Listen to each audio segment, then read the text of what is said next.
Well, this is Tim from Your Six Studios. Today in this video I'm going to show you how to easily turn on your Samsung phone if the screen is not working or anything like that with the power button. So what you want to do is just hold down the volume up and volume down at the same time, and then you want to take a USB power cord that's plugged into like your computer or your PC or something like that, and just plug it in just like this. And you can see that this is going to turn on now. So it's going to go to like a blue screen. When you see this blue screen, just hit volume down, cancel, restart phone. So we can just hit volume down, and then our phone's going to start up like normal. So you can completely bypass the power button if you want to turn it on with that method.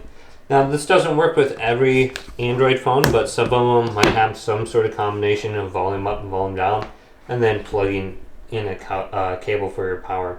So hopefully this video did indeed help you out.